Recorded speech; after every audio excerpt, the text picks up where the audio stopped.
de santo para os nossos...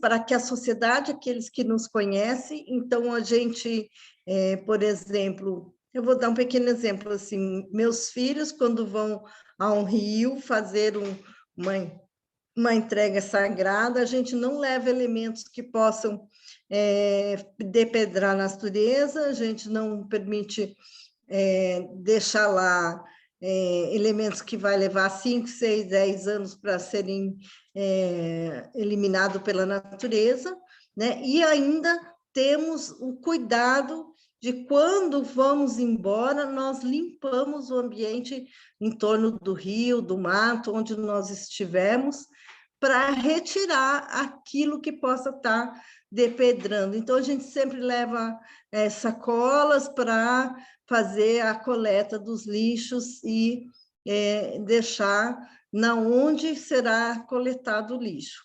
Então, essa é uma atitude que a gente tem em relação à nossa casa, aos nossos filhos e assim por diante, e é o que a gente tem tentado construir no conceito e na postura dos nossos seguidores, digamos assim, né? Não são bem seguidores, são mais para ficar mais fácil o entendimento. E aí, quando a gente fala da água, né, a gente tem que dizer assim que se hoje nós estamos vivendo, né, uma crise hídrica sem precedente na história, é porque a gente não cuidou de nenhum desses elementos, né? Não, a crise hídrica ela não é só exclusiva porque não chove, né? A crise hídrica foi porque nós utilizamos inadequadamente todos os elementos da natureza.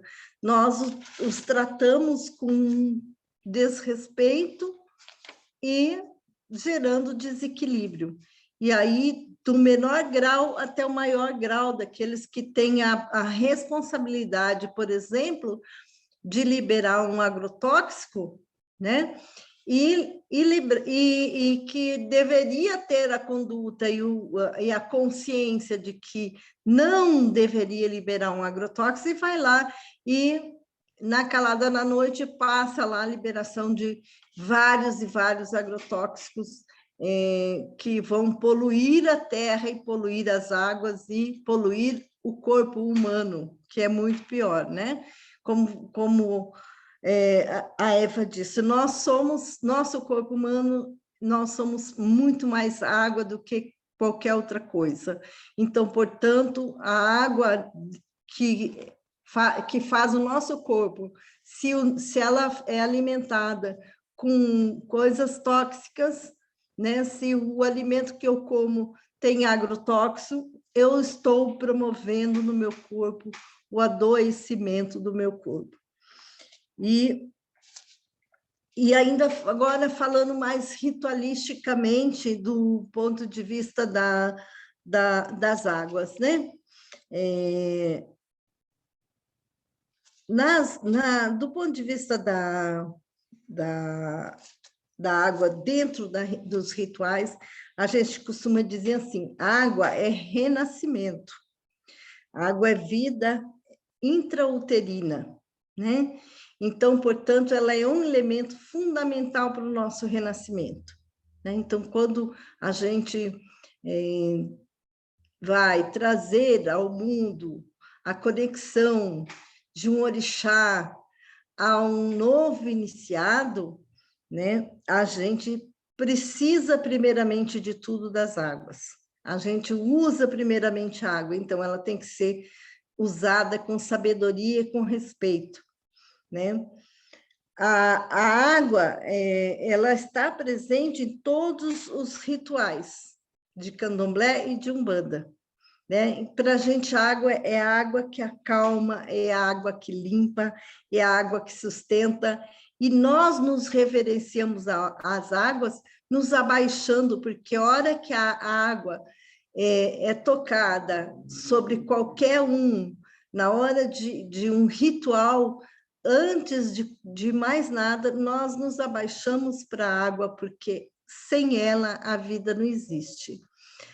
Aí a gente costuma dizer assim, Coci Ewe, Coci Orixá, Coci Omi, Coci Orixá. Sem folha e sem água não existe orixá, né? Então, essa água que sustenta, né, que alimenta o nosso orixá. Então, nós temos na Umbanda o uso da água para o batismo, né? O uso da água para o amaci, para consagrar o orixá a sua energia dentro da Umbanda, né? Então, também dentro do candomblé, e como dentro de outras religiões, ritualisticamente, utiliza para o batizado e para outras questões a água. Dentro do candomblé, também a gente utiliza a água para o iniciado, né? Seja para fazer o nosso,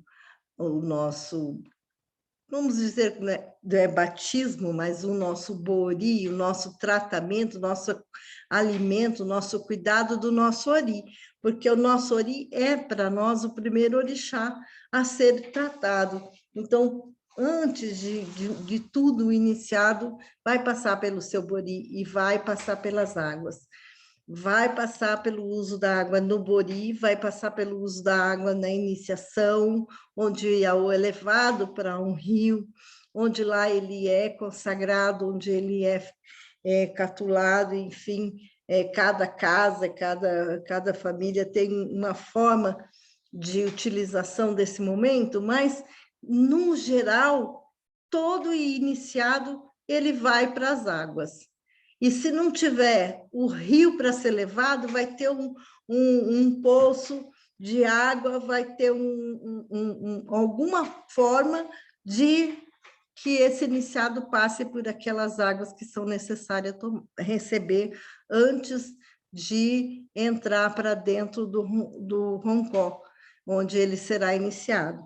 E durante o período de iniciação, e durante todo o período do recolhida, seja lá 21 dias que fique recolhido, ele vai estar se relacionando com essa água.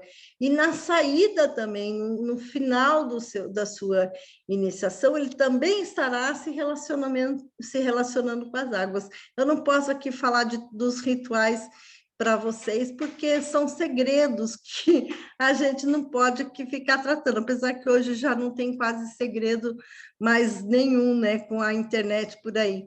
Mas, enfim, e também porque cada casa tem a sua forma de rito diferenciado uma da outra, né? E aí com banhos, enfim, com todos os elementos que são necessários para a iniciação. A gente considera as nossas entidades, os nossos orixás, aliás, às vezes entidade da Umbanda, falando de Umbanda e Candomblé faz confusão.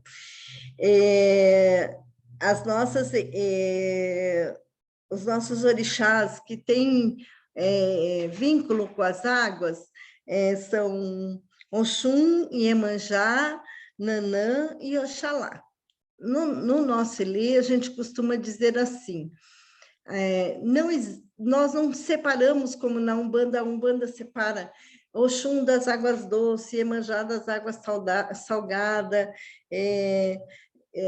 Nanã é da lama e tal. São sim, mas para nós a gente considera assim, Oxum é o espelho da água, Iemanjá é o meio, é o interior, é a riqueza da água, e o fundo da água, lá no fundo da água, onde está o lodo, onde está a terra, pertence a Nanã. Então, o Xumaré também tem uma relação forte com as águas, porque é aquele que é o que leva a água, né? O que leva, que evapora a água para o céu e transforma em nuvens, depois traz até a terra, né? Oxalá também tem um vínculo forte com as águas. Então, daí já são os santos masculinos que também têm relação com as águas.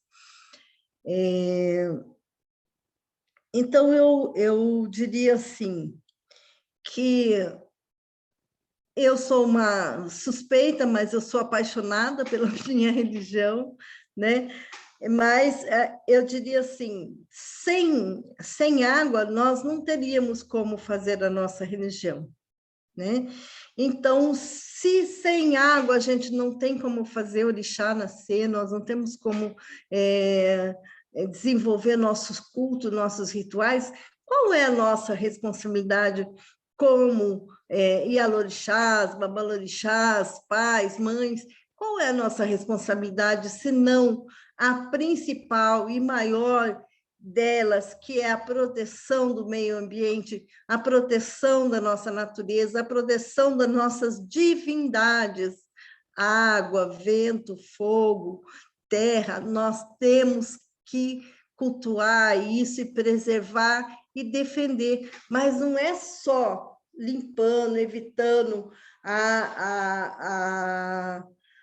evitando que a gente suje o meio ambiente, mas a gente, acima de tudo, tem que ter consciência política, porque eu sou uma Ialorixá, mas eu sou um ser humano, então eu tenho que ter uma consciência política para cobrar daqueles que não respeitam, que atacam e destroem a nossa natureza.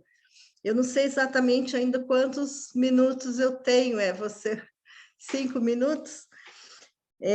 Então, nesse sentido, eu queria dizer para vocês que quando a gente está construindo esses rituais, né? Quando a gente está construindo esses rituais para o contato com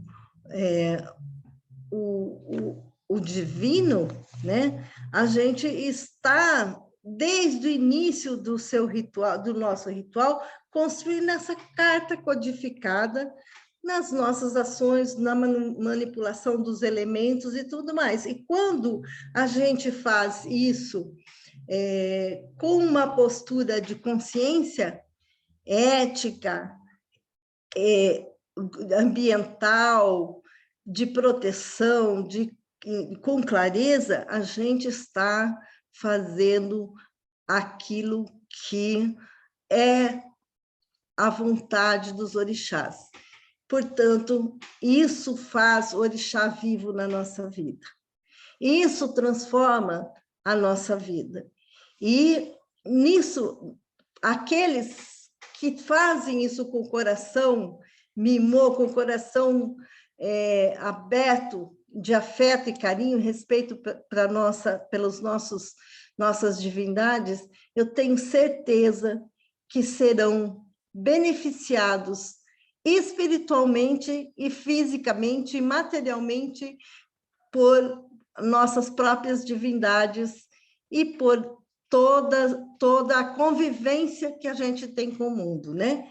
Eu sou muito feliz por tudo que eu já vivi até hoje, né? Meus 62 anos de idade, e ter vivido tão profundamente a minha religião, que só me trouxe alegria e só me ensinou a cada dia ser uma pessoa melhor.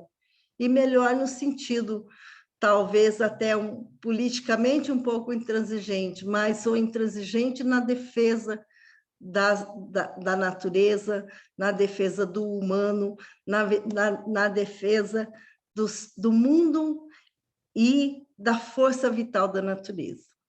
Eu vou deixar aqui, então, para vocês depois fazerem as perguntas. Muito obrigada, Mãe Cris. Muito obrigada mesmo. Agora abro a fala para o professor Carlos. Vamos ouvi-lo com atenção e com muito carinho também, professor Carlos. Bom, então, boa noite. Eu vou compartilhar a tela E eu até peço, vou compartilhar minha tela para facilitar a apresentação, né? E inspirar as ideias. Tá conseguindo compartilhar? Acho que tem que deixar ele como Uhum. host.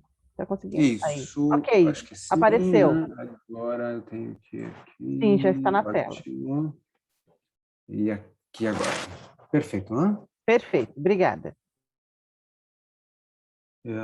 Então, eu vou também interromper o meu vídeo para facilitar a transmissão e por conta de conexão.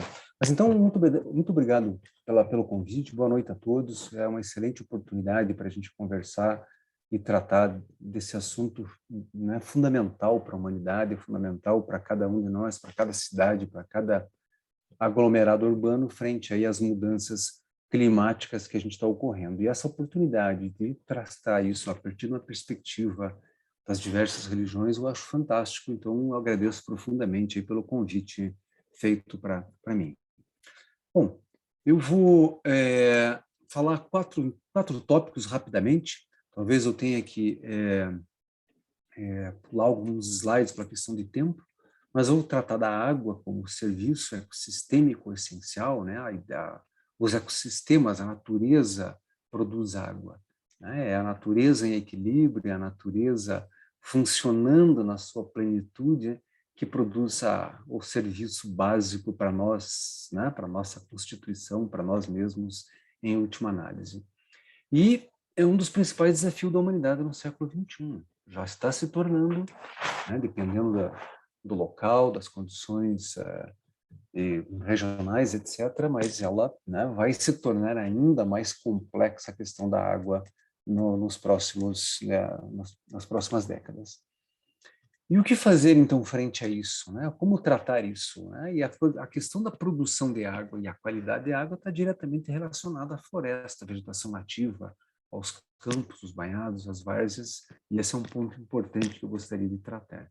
E depois vou finalizar com um estudo de caso na cidade de Ponta Grossa, onde a gente trabalha, onde a gente conhece um pouco mais da realidade associada à água, mostrando o problema da degradação do recurso hídrico e as necessidades, ou o que pode ser feito para tratar desse contexto. A água, então, né, ela é produto da natureza, ela é produto da bacia hidrográfica, ela é a água que, né, a partir da precipitação, das chuvas, a água que penetra, ou então na forma de neve, que penetra no solo e abastece o lençol freático, a água de profundidade, ou a água que escorre superficialmente e alimenta os rios. Em última análise, toda essa água vai parar nos oceanos. Esse ciclo da água, esse processo básico que existe, né, como parte aí da dinâmica da natureza, ele é o essencial aí nesse nosso contexto. E isso está diretamente, então, associado ao ciclo hidrológico, né? Ou seja, né, o processo de evaporação da água, as precipitações tanto no oceano quanto nos continentes, o transporte dessa água evaporada para os continentes e o resfriamento, uma coisa muito comum aqui para nós do Paraná, essa água que vem então do Oceano Atlântico e chove, né, em abundância, ou então pelo menos chovia em abundância, e essa quantidade de água que percola no solo, que, né, infiltra no solo, alimenta e novamente tudo isso para no oceano e o ciclo é mantido. O fantástico é que isso, né, muitos desses dados já são quantificados e já, né, existe um longo trabalho de quantificação desse processo. E a água que brota da natureza, que, né, quando ela é limpa, então ela é uma maravilha, não? É um produto aí da divindade, né, que produziu a evolução, que produziu a natureza, o equilíbrio que produz, que a gente tem, né, felizmente, em água em abundância. Essa abundância de água, né, que a gente tem, mas está perdendo no Brasil, ela é fruto de uma série de fatores, do clima, do relevo, da geologia, dos solos, mas também da cobertura das florestas ou da vegetação nativa e a forma como a terra é usada nessas bacias hidrográficas. Então, e ela é o principal serviço ecossistêmico, né, o principal desafio, né, a manutenção de locais como esse frente à ganância, frente, né, a corrupção frente ao despreparo do ser humano, né, por ter perdido as suas raízes mais profundas de conexão com a natureza, e, portanto, com isso nós temos perdido estamos colocando em risco esse potencial. E toda a água disponível na hidrosfera, no planeta, apenas uma pequena porção é água doce, 2,8, e a maior parte está na forma de gelo, nas geleiras, que estão nos polos, ou então na Groenlândia, ou nas altas montanhas. E uma pequena porcentagem desse total é a água fresca, é a água doce que corre nos rios, nos lagos e que abastece, né, as nossas torneiras, ou então a irrigação do agricultor e assim por diante. Os recursos renováveis no mundo, hídricos, eles são, né, distribuídos de maneira diferente, né? Então, os países que estão em azul aqui têm uma maior abundância de água, como é o caso do Brasil, e os países com cores mais claras aqui, né, têm menos abundância de água.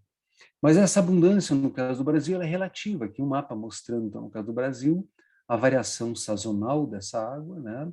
Ou seja, o déficit de água aqui em vermelho, ele ocorre em algumas épocas de maneira mais marcante, né? Nessa porção em vermelho aqui do Brasil, ou então nessas porções mais escuras aqui do mapa.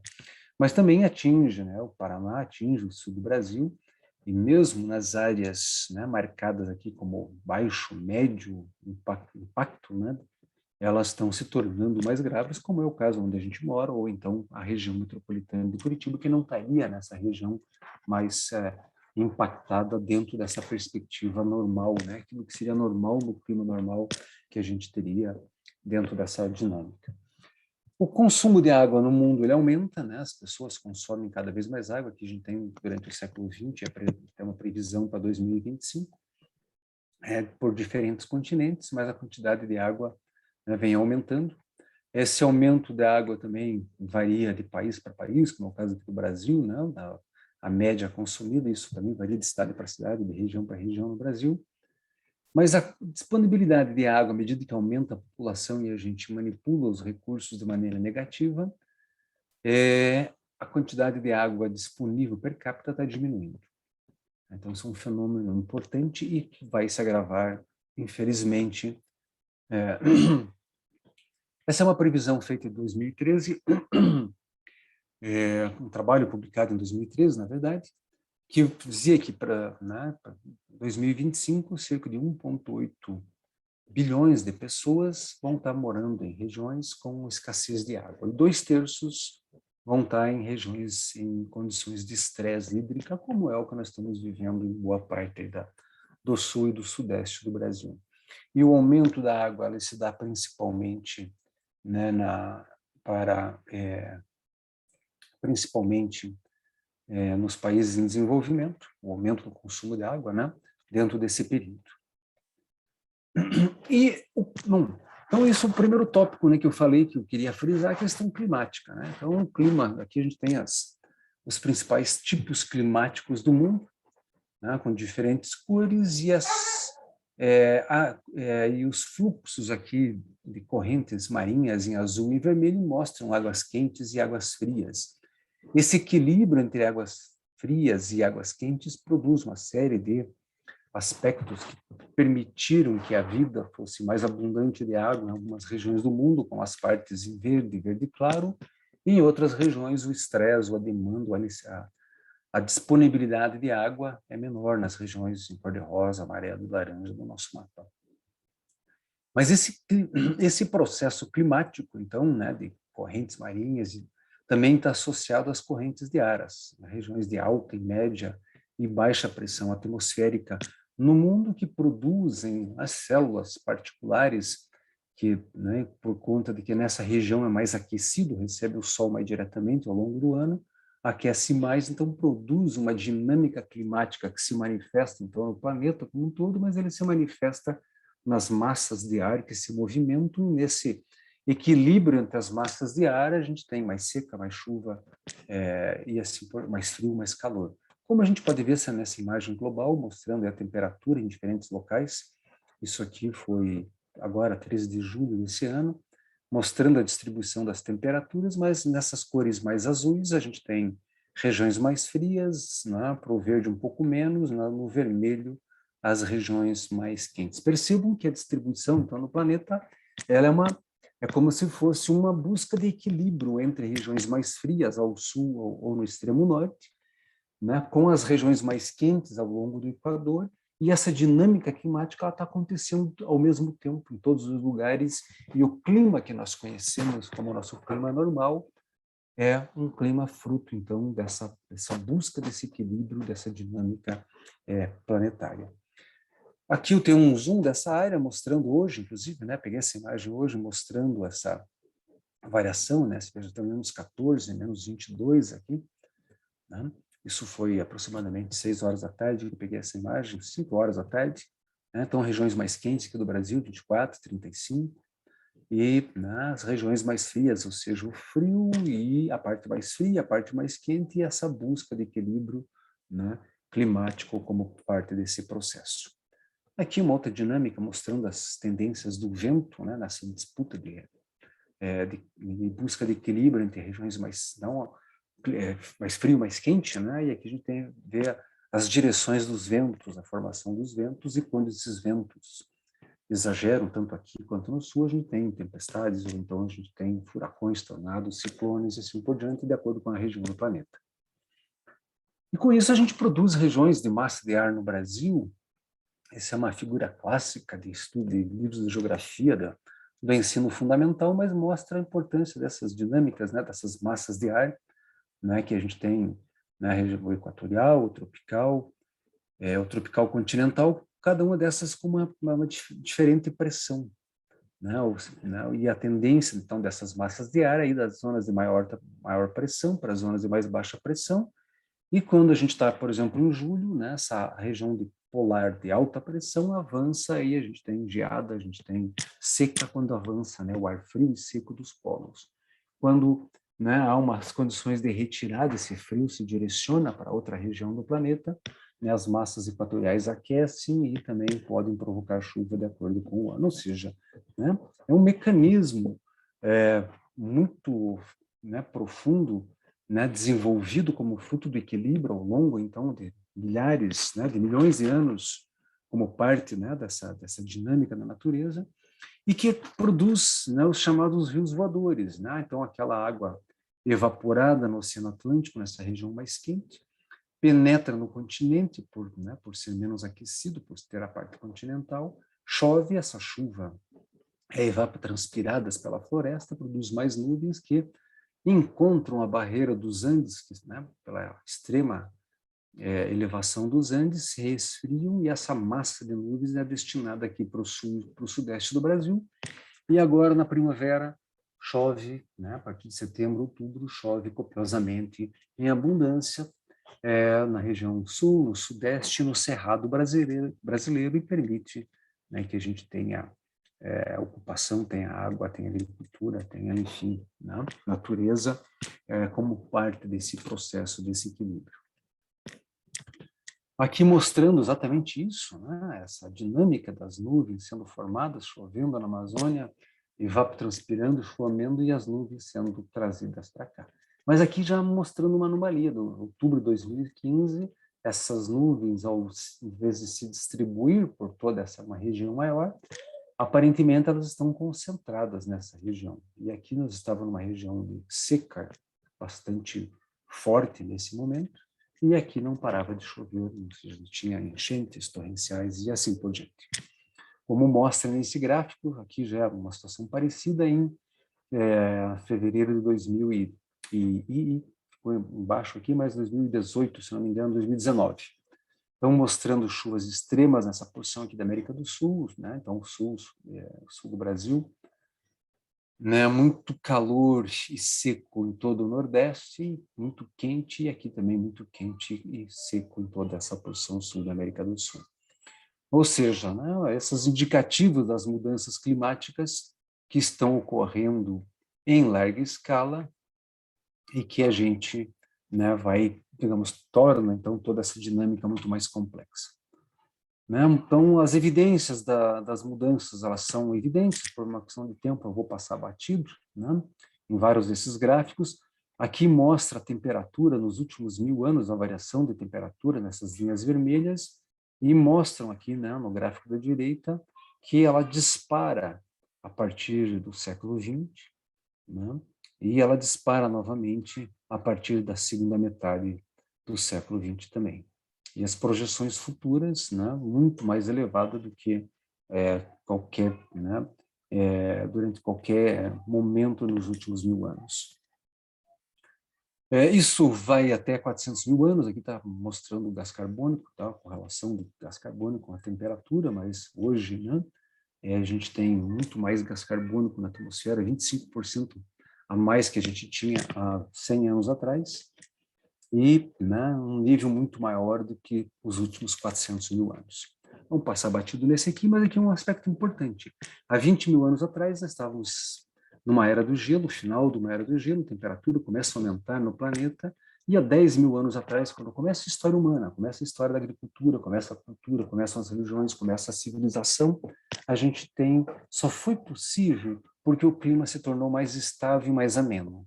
Foi exatamente essa mudança climática que ocorreu há 10 mil anos atrás, quando aparece a agricultura como uma nova oportunidade para a humanidade, que a gente tem uma estabilidade climática que a gente conheceu e que nós estamos literalmente mandando para o brejo, ou não, nós já secamos o brejo, estamos perdendo, então, essa dinâmica. E a questão climática, né, várias evidências dos problemas associados à questão climática, o que está mudando, né, nos aspectos climáticos associados, então, à mudança climática, e as consequências nós estamos vendo todos os dias em todos os jornais, né? É seca num lugar, enchente no outro, fogo extremo no outro e assim por diante, ou temperaturas extremas, né? As perspectivas não são tão interessantes, né? As ondas de calor vão ser maiores, chuvas intensivas vão ser maiores, vão aumentar tempestades e ciclones, e as secas vão se tornar mais severas e frequentes nas próximas décadas. E nos últimos 20 anos estamos presenciando, então, uma série de problemas de temperaturas extremas, né, durante esse momento, de chuvas extremas que também têm aumentado nas últimas décadas. Secas, aqui mostrando na Europa, né, e no norte da África, então o aumento nessas regiões amarelas e vermelhas em secas extremas, o aumento de ciclones também nas últimas décadas, né, ciclones, tempestades, furacões se tornando mais comum, mais frequentes e mais intensivos, os problemas das ilhas de calor nas áreas urbanas e os riscos de enchentes, né, que têm aumentado e estão se tornando cada vez mais sérias, né, em vários locais, com consequências trágicas, né, e ao mesmo tempo em que está chovendo sem parar, ao mesmo nós estamos aqui no Paraná com um fio d'água no nosso maior rio, que é o Rio Iguaçu. Os picos de mortalidade de calor, né, e a gente tem todo um processo aí das indústrias de petróleo colocando dúvida sobre as mudanças climáticas, assim como elas fizeram em relação ao cigarro no passado, né, como elas tratavam a questão do cigarro, mas o consenso sobre a mudança climática é um consenso entre a maioria dos cientistas que trabalham com o tema, que estudam particularmente esse aspecto específico. Então, portanto, né, a gente tem regiões do Brasil que serão mais afetadas pela questão de seca, e outro problema é a qualidade da água, nós estamos poluindo a água, né? E à medida que falta água e cai a qualidade, as situações extremas ocorrem no mundo. A questão de águas e florestas, então, é a vegetação nativa que é fundamental nesse processo, é a floresta que faz a água, né? Talvez vocês percebam uma clara névoa, né, neblina nessa área, ou seja, são gotículas de água que a floresta está captando e trazendo, né, para o solo, alimentando a própria floresta, mas fazendo com que essa água infiltre profundamente, né, e mantenha, então, o lençol freático.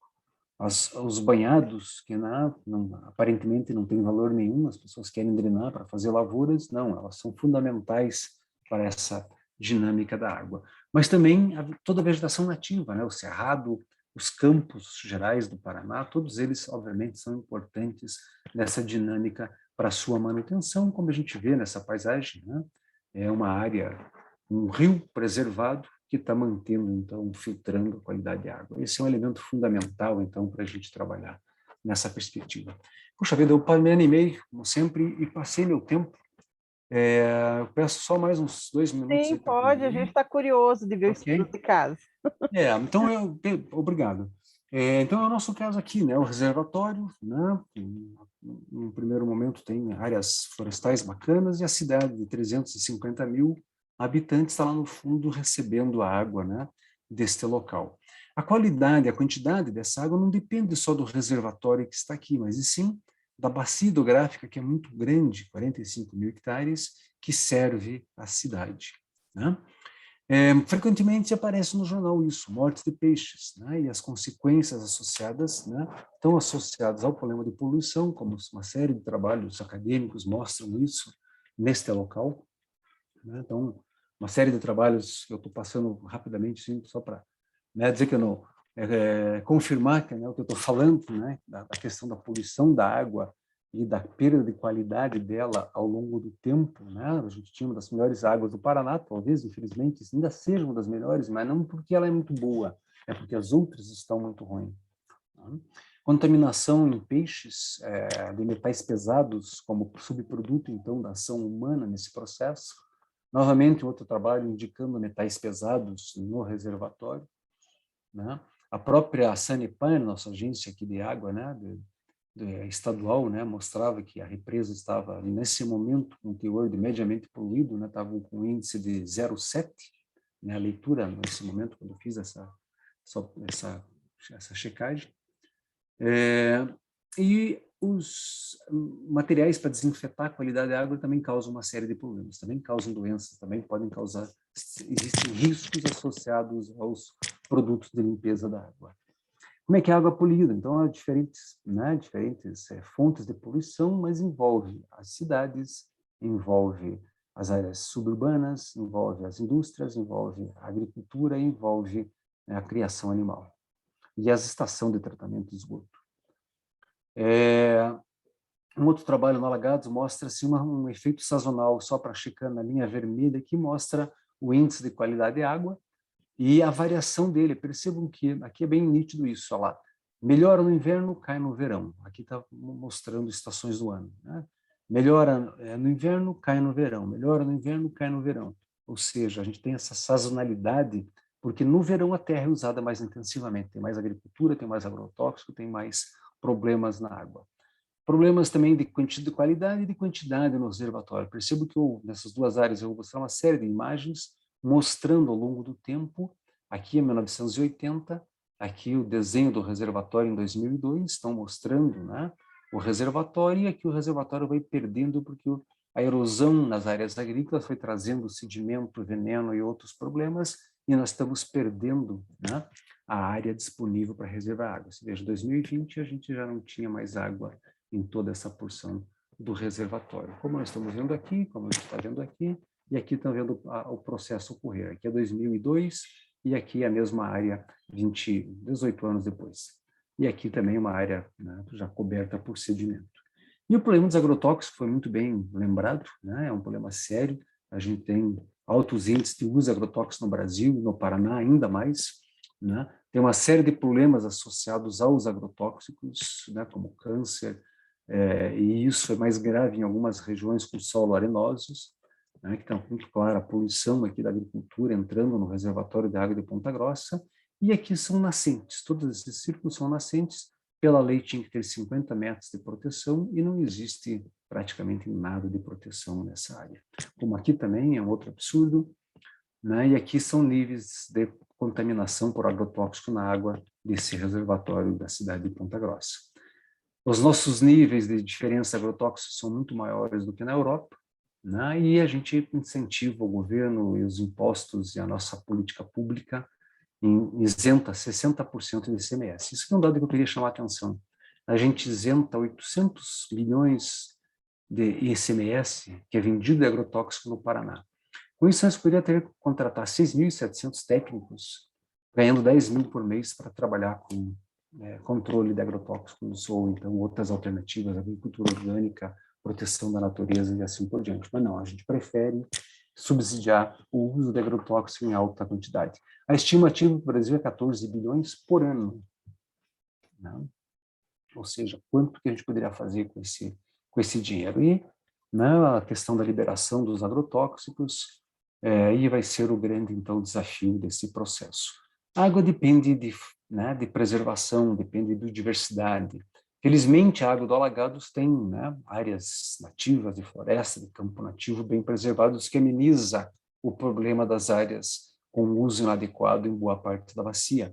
Aqui um cidadão, que ele tem muito mais que os 50 metros preservados nas 6 nascentes, ele merece, não sei quem que é, mas obviamente a sociedade merece reconhecer e incentivar esse cidadão. Outro exemplo, 2002, em 2018, esse cidadão na beira do lago afastou a sua produção, para minimizar o impacto da sua lavoura na água. Então, são atitudes dessas que fazem a diferença, e alternativas para isso existem. Vou passar rápido, mas a gente tem como trabalhar com isso. Aqui tem um exemplo fantástico, um trabalho nosso, em 2004, numa PP dessas, de preservação, 3 anos depois, e 2 anos depois, na mesma sequência, a natureza por si, se ela tiver condições ou for ajudada, ela se recupera, ela vai trabalhar com isso. Com isso, outra perspectiva é a agricultura orgânica, são novas formas de trabalhar, o solo é fundamental nessa perspectiva, existem, então, soluções para trabalhar com isso, esse dinheiro que nós estamos subsidiando podia estar trabalhando com isso, e também existem outras iniciativas que são possíveis aqui, em particular, para isso, para trabalhar com isso.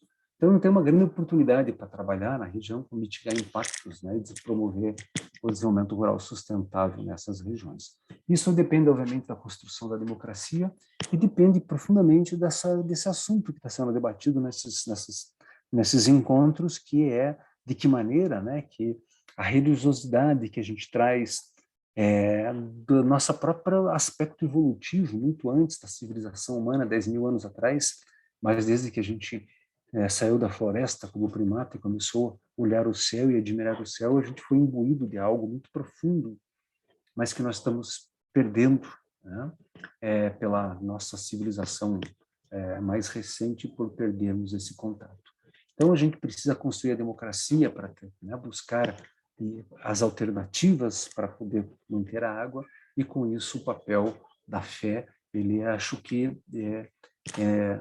talvez até mais importante do que a própria ciência, porque a ciência tem um papel, mas a religião pode influenciar as comunidades, as pessoas, de uma maneira para direcionar esse entendimento. Então, era isso. Obrigado aí pela oportunidade e pelo espaço, e desculpa pelo tempo. Não, imagina, muito obrigada, professor Carlos, foi muito bom de acompanhar, foi legal de ver quando a menininha era pequena e com o passar do tempo, a evolução de todo aquele processo, de toda aquela construção, foi muito bom.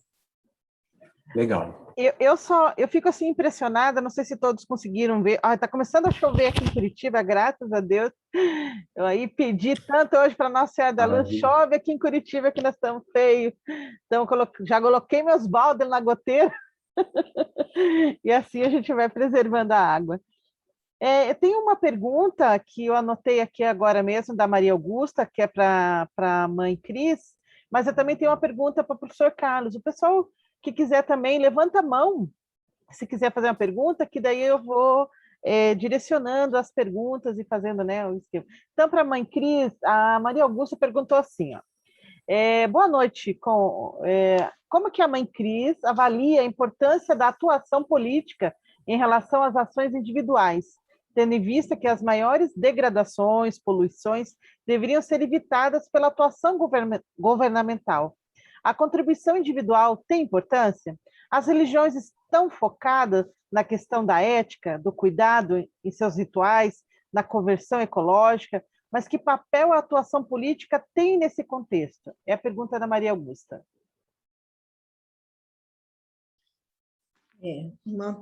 Uma pergunta bastante interessante e importante, acho que a atuação individual, Augusta, ela tem importância tanto quanto a governamental. Que as religiões, aquilo que eu falei, não sei se todas as casas, se todos os ilês, todos os barracões, terreiros, enfim, tem essa postura de consciência ecológica, né?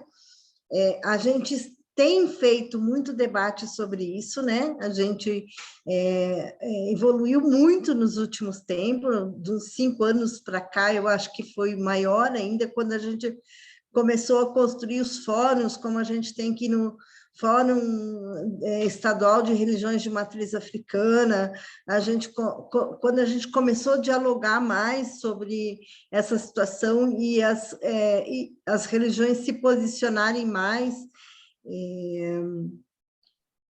politicamente, né? Começou a aparecer mais líderes da nossa religião também em disputar, em fazer. Eu acho que assim, uma crise às vezes leva a uma situação que nos força a outra situação, porque quando nós começamos a ser muito atacados pelos neopentecostais, nos forçou a nos unir. E é onde começou um diálogo maior em torno de toda a consciência política, não só a consciência ecológica. E isso tem levado a uma condição melhor de trabalho de conscientização dentro dos ilês, dos terreiros e, consequentemente, dos filhos, das casas, enfim, do aspecto individual, né? E, lógico, eu acho que é uma soma entre a atuação governamental e a atuação do indivíduo, né? E se você tem um governo que estimula essa atuação, que garante, por exemplo, as ONGs de apoio a todas essas questões que foram praticamente destruídas pelo governo Bolsonaro, vou falar a verdade aqui, né? E que a gente vinha num trabalho de conscientização e muito grande com essas ONGs nas comunidades e que foi retirada. Agora, o que a gente lida é algo muito maior do que nós, né? Então, assim, é importante a nossa atuação nesse aspecto individual, é importante a nossa atuação como militantes, porque a gente precisa que as pessoas percebam que, muito além dos governos, existe também os interesses do poder econômico, né? Os interesses das construtoras e disso, daquilo que mexe efetivamente em toda a estrutura da natureza. Nós tivemos aqui no meu bairro a construção de um shopping que desviou um veio de água mineral que a gente tinha aqui no bairro para o esgoto, né? E, inclusive, trazendo transtorno, porque daí, como foi mais água para o esgoto desse rio, acaba, quando chove, tendo enchentes e tendo vazamento em algumas casas, né? Então, o poder econômico, ele faz uma manobra, ele tem uma influência muito grande, né? Você veja bem, por que a gente só investe em ter a energia hidrelétrica, né? Por que a gente não tem energia solar? Por que a gente não tem energia eólica, né? Que não vai mexer com a água, que não vai ter influência. Eu me lembro, eu morei em Curitiba em 80, na década de 80, e eu lembro que Curitiba era frio e chuva 6 meses, 7 meses no ano ou mais. Sim. E quando construíram a Itaipu Binacional, 2 anos depois a gente começou a ter calor, e começou a ter um calor diferenciado, que foi notado por todo mundo. Então, nós não temos um governo que pensa a construção, que pensa o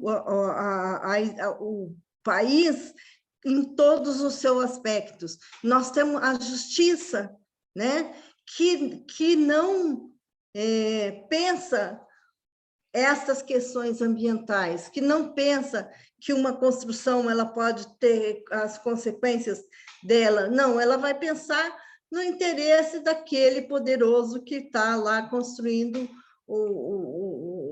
Poderes shopping, imobiliários, isso. né? Então, a importância nossa, né, é da gente ter consciência política para não eleger pessoas desse tipo, e mesmo elegendo, nós temos que ter a consciência política para cobrar dos nossos políticos uma postura adequada, decente, respeitosa e ética com o nosso meio ambiente. Muito Não obrigada. sei se eu respondi o que ela queria. Eu tenho o Lucas, você quer ligar o seu microfone para fazer a pergunta? Olá, pode ser sim, deixa eu ver se eu liguei. Não sei muito bem Ligou. mexer nessa interface aqui. Estamos te ouvindo, pode falar. Perfeito. A minha pergunta é para o professor Carlos, que ele falou ali sobre essa questão, né, que a gente tem outras maneiras de produzir alimento, de produzir matéria-prima. Só que uma das problemáticas que eu vejo é que, por exemplo, na televisão, ela sempre passa a ideia de que a gente só vai conseguir alimentar o mundo e sanar, por exemplo, os problemas relacionados à fome, se a gente utilizar a monocultura, a agricultura mecanizada. E eu vejo isso como um problema, porque cada vez mais a gente vai normalizando isso. Porque, por exemplo, eu moro aqui no Rio Grande do Sul. Tu vai de uma cidade para outra, tu só vê monocultura. Só vê aquele horizonte em um momento verdinho, verdinho, verdinho, de ponta a ponta, se sumir das vistas, depois tudo marrom, até a resposta. E realmente tu não vê essas outras metodologias de produção que o professor comentou.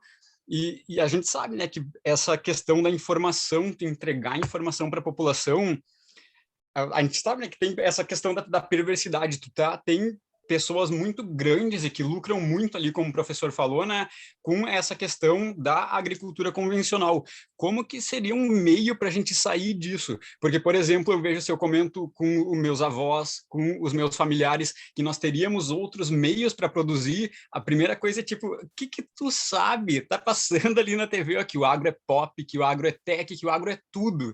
Então, tipo, o que você sabe sobre as formas de produção? Então, como dar esse start? Começar pequenininho, eu não sei como transpor, assim, ó, essa barreira, demonstrar que nós temos outros meios de produzir, porque quando tu olha para esse horizonte, aqui, né, trazendo um pouco para a ideia da questão da água, praticamente a gente não está tendo toda, por exemplo, o abastecimento dos recursos hídricos, sejam aqueles que estão na volta, seja dos aquíferos. Então, como fazer para transpor essa barreira das pessoas acharem que a gente não consegue produzir se não for com essa mecanização, com essa monocultura? Não sei se me fiz entender. Não, ótimo. Obrigado, muito obrigado pela pergunta. Eu me sinto assim, bem confortável com a tua pergunta, porque, né, eu trabalho numa escola de agronomia, então faz parte do meu cotidiano exatamente esse tipo de indagação. Parte da pergunta, eu acho que a Cris respondeu, né, quando ela considera a questão dos interesses né, das grandes corporações associados com com quem está no poder, né? E quem está no poder, nesse caso, o Brasil, aí vem desde, mais ou menos, aí desde 1500, né? Que essa dinâmica aí do latifúndio vem sendo preservadas, né? Essa é uma raiz histórica e que certamente é o motivo do nosso maior atraso social, nosso atraso econômico, político, de desenvolvimento humano e assim por diante. Bom, começando pelas capitanias hereditárias, que dividiu o Brasil do norte, né, ao sul em 15 capitanias. Né? Então, imagine a dimensão, o tamanho disso, e eram hereditárias, né? Ou seja, o cidadão podia fazer o que bem quisesse, e na nossa história esteve associado ao latifúndio. E realmente é uma tristeza muito profunda essa realidade da monocultura, né? Quando você fala do Rio Grande do Sul, a gente pode pegar o oeste paranaense, o norte paranaense e o Mato Grosso, e toda boa parte do agronegócio é fundamentado nisso, né? E todo o marketing, né? Você tocou muito bem do agro é pop, todo mundo, né? A gente já quer queira ou que não, a gente ouve, né? O agro é pop, o agro é tech, o agro é tudo, mas puxa vida, o agro mata, o agro concentra a terra, o agro expulsa índios, corta a floresta, derruba a floresta. Então não é bem assim, não é bem assim, né? A gente tem um processo de educação, né, do agronegócio que fomenta nas crianças, principalmente do meio rural, crianças de ensino fundamental, e distribui uma série de material educativo, entre aspas, para essas crianças, mas cujo objetivo é criar manter, né, especialmente para esse público do meio rural, essa mensagem, né, de que o agro é tudo.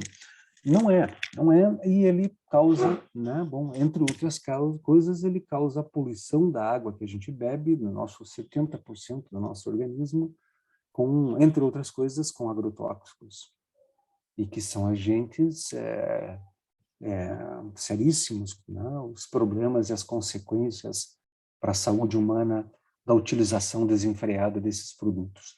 No Paraná, assim, só como referência, no paranaense a gente usa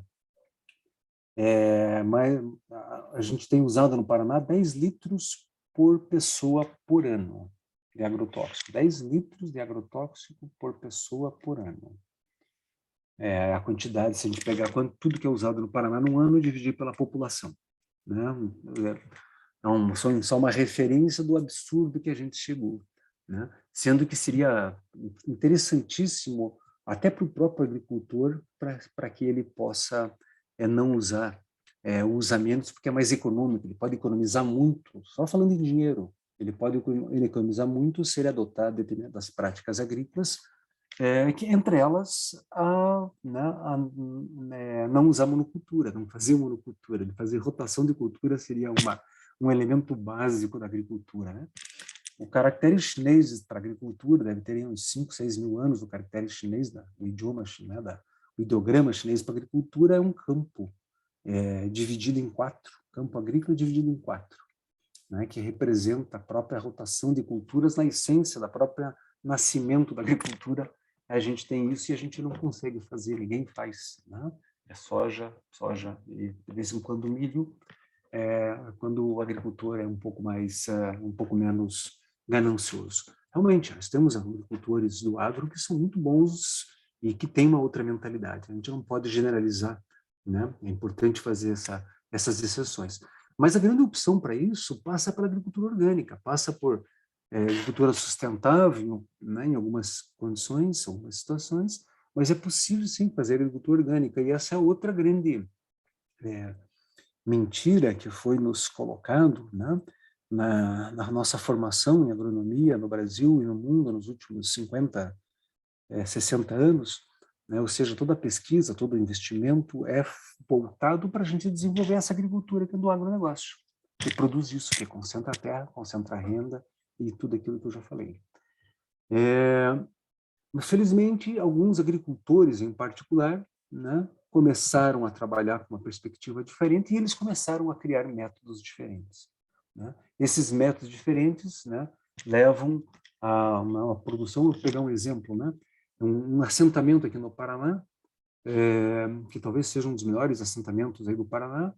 São 100 famílias, dessas 100 famílias, 90 são agricultores orgânicos certificados, que entregam nos programas sociais, PA, PENAI, né? Então, o produto dele vai principalmente para pessoas mais pobres, então não é um alimento para elite, e essas famílias, puxa vida, tem uma qualidade de renda, de vida, né? Não são ricos, mas tem uma qualidade de vida que nenhum outro agricultor pequeno que usa o agronegócio tem, né? E são mais felizes e comem melhor e, enfim, têm mais saúde, etc.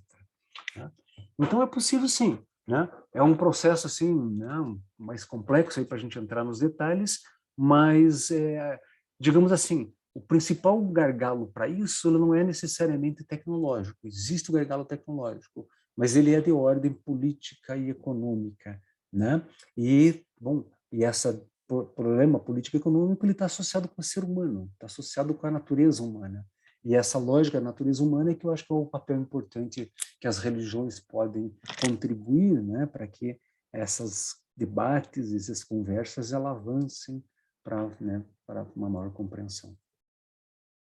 É isso. Muito obrigada, professor. Foi muito boa a resposta. Eu também tinha essa dúvida. Obrigada, Lucas, aí pela pergunta. Vamos terminando por aqui, nós já estamos avançando no nosso tempo. Eu vou perguntar para o Beto se ele quer deixar algum recado, antes de eu dar os recados finais.